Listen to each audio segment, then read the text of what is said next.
Organize Me Radio, episode 51, Get Your Need On. I'm Naeemah Ford Goldson.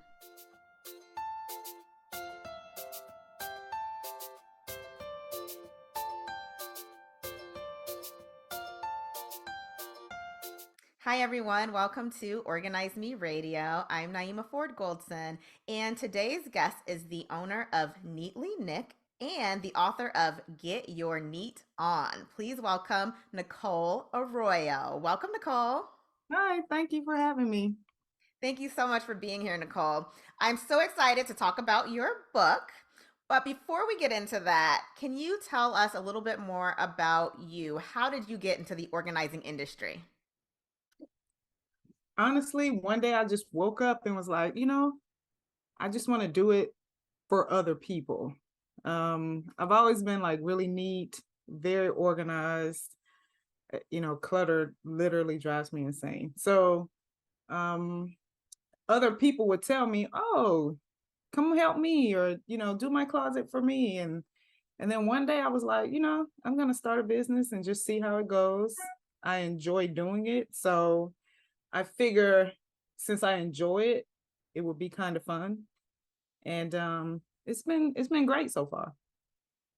It's so funny because I feel like with most of us organizers, it's always someone telling us, why don't you do this? Mhm. Why don't you do this for a business? Because for me, it was like my sister. She was like, why don't you just start an organizing business? So it's always so interesting to me to learn how we all got here. When did you start your business? September 2018. Gotcha. September 2018. Okay. So that was right before the influx of a whole bunch of organizers and the pandemic and all that stuff. Did the pandemic affect your business at all? It did. The first, from September to about, I think, February, all of my clients were basically like people allowing me to come in and do it for free. So Okay. I could take pictures and, work on my spiel and, so most of that was, just kind of free. And then the rest of 2019, I had a client here and there, I was brand new. And then the pandemic. Yeah. So I think I didn't have anything. I mean, I've had one client at the beginning of 2020 and then didn't have another one until maybe August. And then 2021, everybody was in there. Oh, I need my home organized. I need my home. And so then it started getting like really good for me.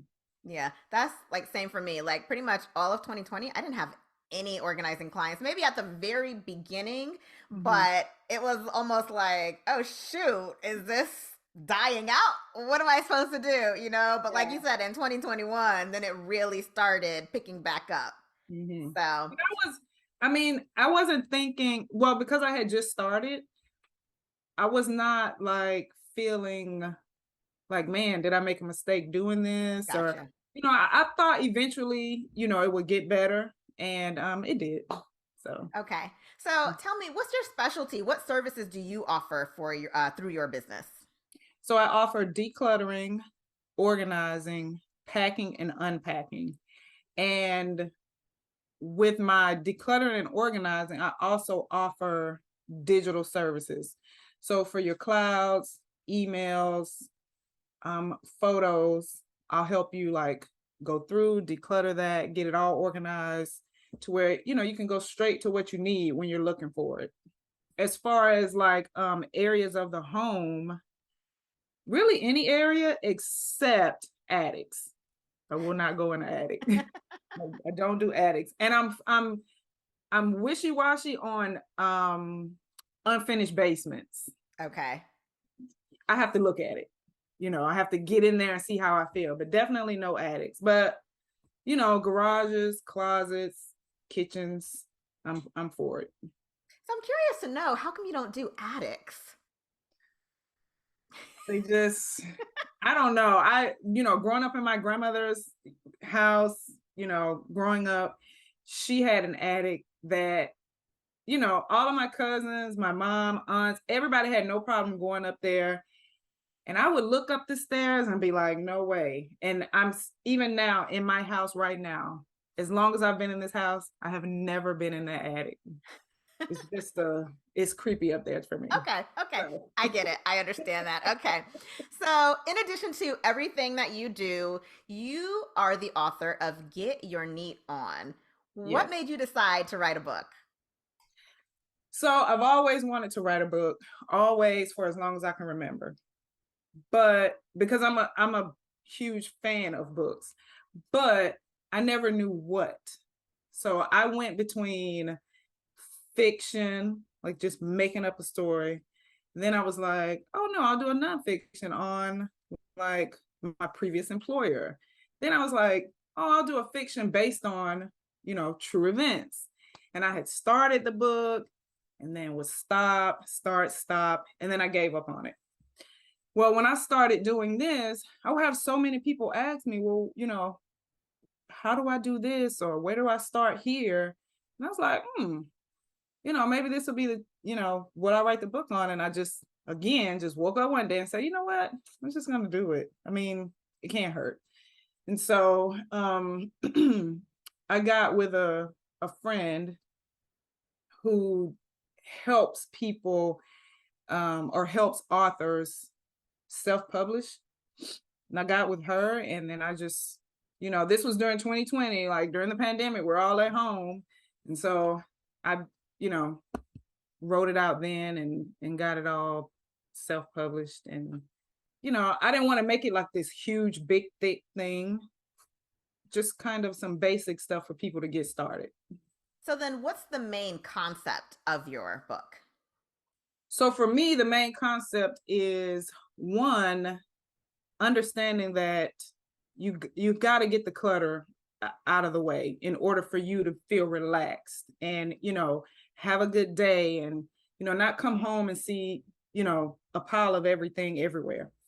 But also, it's not that hard to get started if you start small. You start in one area, you pick a room, and then you start in a corner and you work, you start out and you work your way in. And so the book is sort of it's for self-starters and self-motivators. Okay. Right? So somebody who wants to do it, they just don't know where to start.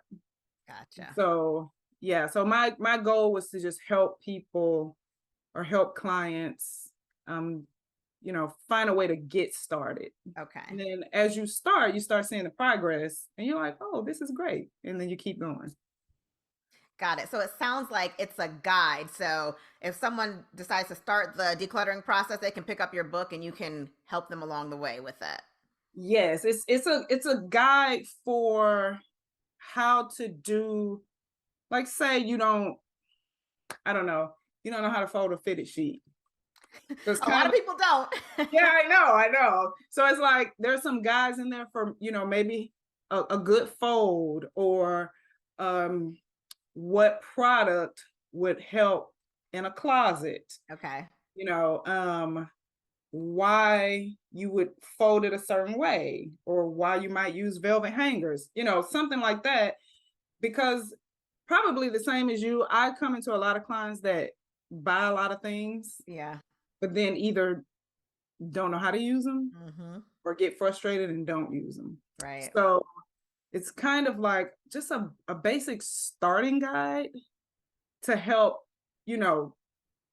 with basically the clutter and getting like an area organized to where if you need something, you know where to go to find it.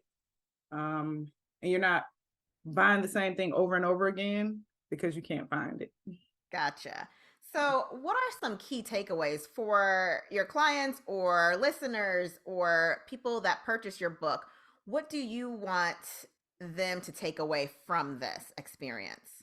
One of the takeaways is I would hope that someone that's suffering from, needing to declutter, or they don't feel like they're alone. There are, a lot of people who, need help. And if you are willing to start the process yourself, if you are motivated enough to start the process yourself, then, just read the book for just some tips, right? Some basic tips and a guide. And for them to understand that they're not alone. Because right now I got a drawer that no matter how hard I try, it just, you know, it just, I put the stuff in place, I come back, it's not in place, right? Yeah. So we probably all have somebody in our homes that just don't put everything back the Of exact same way. course. And that's okay. You know what I'm saying? That's okay. It doesn't have to be perfect. It doesn't have to be, everything the exact same way, color coordinated.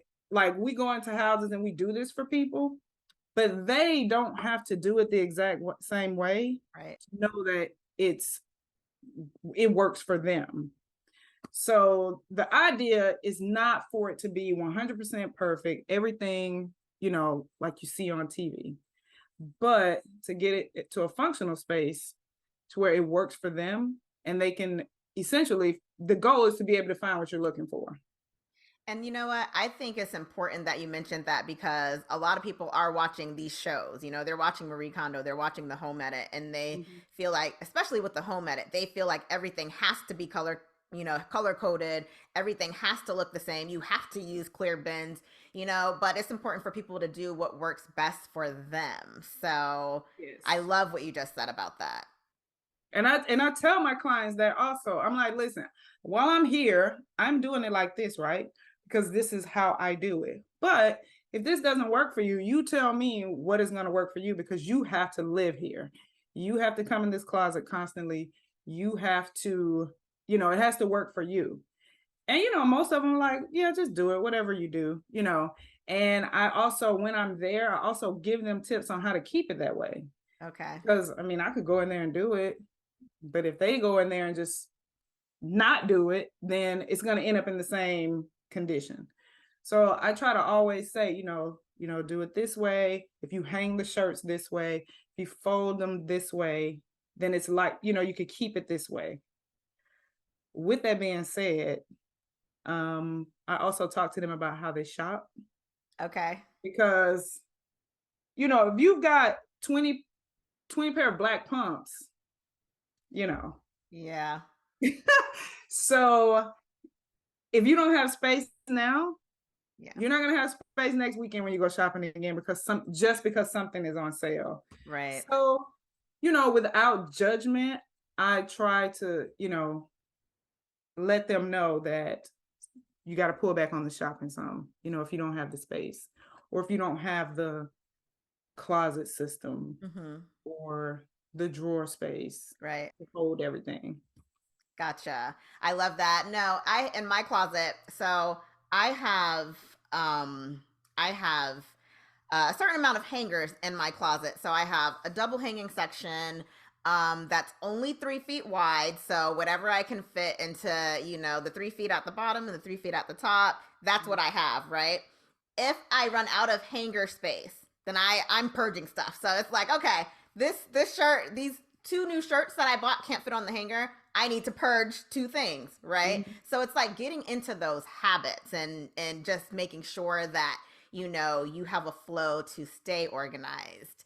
So, but yeah, so I love that. I love that. Okay, so you also have a workbook or a journal that complements your book.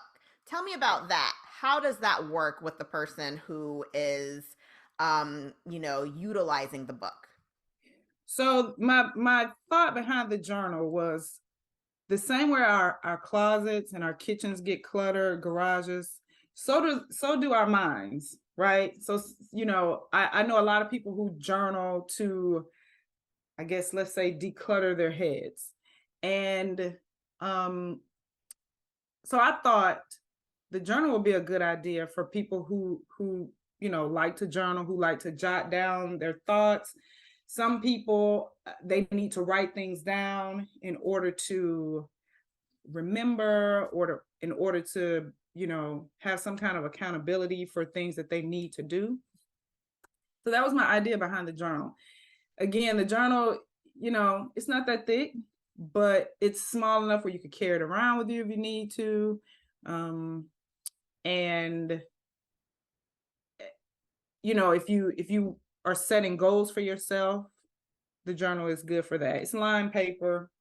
There's like a little motivational banner at the top with a place for the date.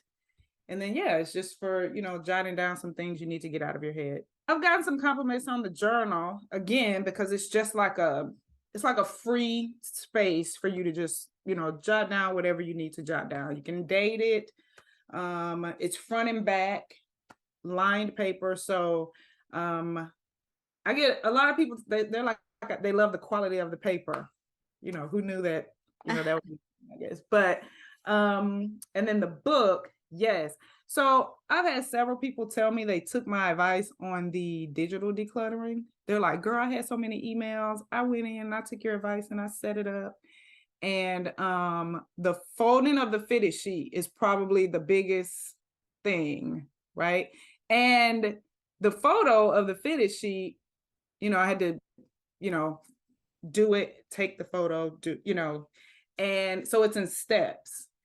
And I didn't really think anything of it. I mean, I know a lot of people don't like fitted sheets, but a lot of people, though. I think maybe you underestimated how many, because there are so many people that'll just roll that thing up and throw it in a little. Right. And so I was actually shocked that a lot of people were like, oh my goodness, that was soon as I saw that, and they actually learned how to, take the time. And yeah, it take a little longer, but so those are probably the two biggest things that I've gotten compliments on about the book, is the fitted sheet and the email organizing. Now, talking about like email and photos and things like that, you have a digital planner as well. Tell us about that. Yeah, so the digital planner, I got some help from a graphic designer, because even though I had in my head what I wanted, I don't know anything about graphic design, and I didn't know how to design it myself. So I told her what my thoughts were, how I wanted it, and then she was like, okay. She took the notes. She got back to me with the rough draft, and so I was like, oh, I like this, and so it is not dated, right? So you can use it over and over again. It's, you fill in your own date, your own month, your own year, and there's a calendar, there's a lined section, a note section for people who are completely paper free. And it works best with an iPad and a pencil. And you can upload it to different notes apps, like Notes, or I think Memoji is another one. And so it's the same concept, really, as your calendar. But for those that like to have enough space to write things out, write their appointments out, make notes about bills, that's what the purpose of the digital planner is. So now I know you have, your book, you have the book, you have the planner, you have the journal. So you have your own products. But my favorite thing to ask everyone is, what are your favorite organizing products other than your things? Okay.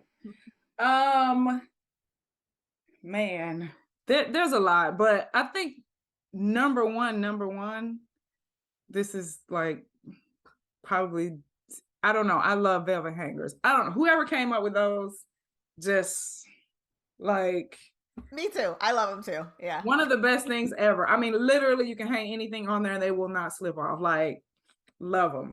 So I that's one thing I always suggest to my clients. Though I am a bin person, bin or basket, right?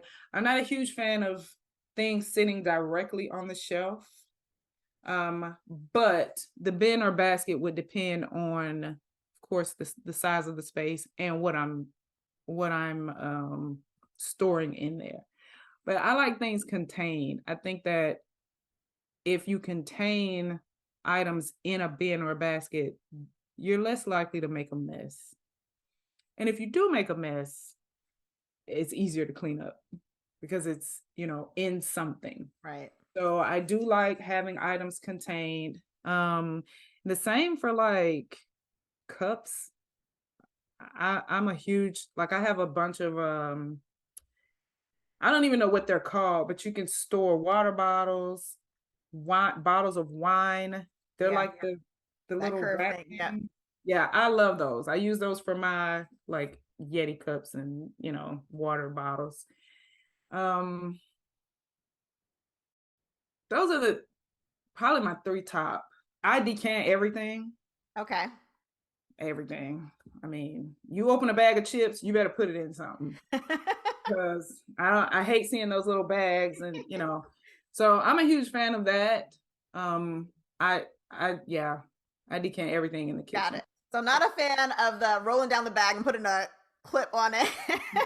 Or, I mean, again, it would depend on the space. Like for the client, it would depend on the space. Right. But also, like if you have small kids and they eat it in 2 days. Well, Yeah. like in that case, there's no need, there's no reason to really take the energy to do that. But Right.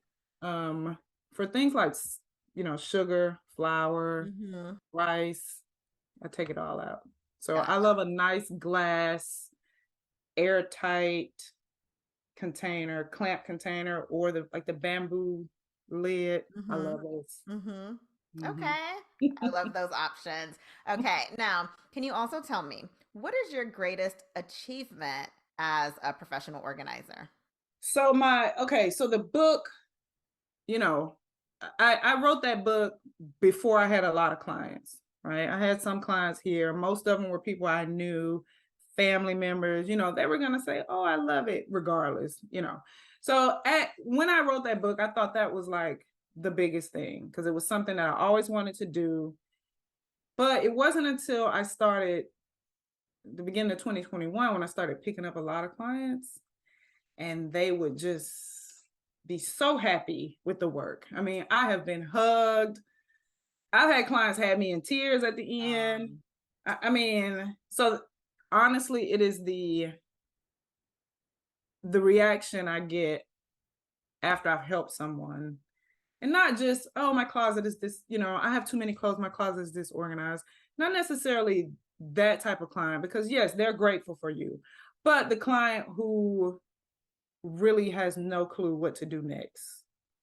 I've had several, they're just like, "I can't even go in that room anymore. Like, I don't know what to do." So that ended up probably being, what made me feel better than finally writing this book and getting that, out of the way. So yeah, it's the reaction, the gratefulness of the clients that made me feel like, wow, I'm really doing something. It's more than just picking out a shoe rack Yeah, or, you know, this kind of does change people's lives. it does. So yeah. It does. And it's like you don't realize it like when you're doing it, right? Because we go in and we work with several clients. We go in and we just do things and then, realizing like, the reaction of some of the clients, especially if it's a place that was heavily decluttered and or heavily cluttered, and then you've gone in and decluttered and then giving them systems that they can use moving forward. It's like it's kind of like unmatched when they come and they're so grateful and you're realizing like I can do this in my sleep. Like I mean, Right. yeah. So when they, for a lot of the decluttering, the client has to be there, right? Because you don't want to throw out something that they want or need. But there have been plenty of times where I've gone to houses and I go in the room and they're like, "We're not throwing anything away. Everything here we need a space for it," right? And then when you're done, they come in and look at it. And, you know, to them, it's like, "Oh my God." And for me, it's like, oh, okay, I mean, a few hours, I'm done. But seeing their reaction and also hearing them talk about their struggles and how this is going to help, it makes you realize like this is more than just, again, matching the colors together when you hang the clothes up. Because I do that, when I do that for clients. But a lot of them don't see that. They just see that they can find the dress they were looking for, or I bought these shoes 3 times already because I couldn't, Yeah. So I think that is not just one particular client, but overall, like the biggest accomplishment is knowing that I'm not doing this just because I don't have anything else to do, or Right. as a way of bringing in income. it's really helping somebody. Mm-hmm. So and then in the end, they refer you, Yeah. you get the referral call, and they're like, "Oh, so and so said you were so great," and Yeah. that makes me feel good. Mm-hmm. So yeah, that's the biggest thing. But the book will be number two. Yeah. Okay. Can't forget about that. Nicole, I feel like you have done so much just for, starting in 2018. You've done so much already. I can't wait to see what you have coming up next. Can you tell everybody how they can find out more information about you and where they can purchase your book? Yep. So my website is www.neatlynic.com. And at the bottom of the website, I have those little icons for all the social media. So Instagram, Facebook, TikTok, Pinterest, Twitter, the major ones. So I can, you can reach me on the website or through social media. And my book can be purchased directly from my website under the shop link. The book, the journal, and the digital organizer can be purchased from the site directly. And yeah, I mail it to you, or the digital planner it downloads to your email. I love it. Thank you so much for being here, Nicole. Well, thank you so much for having me. Thank you, everyone, for joining us. Be sure to tune in next time for an all new episode.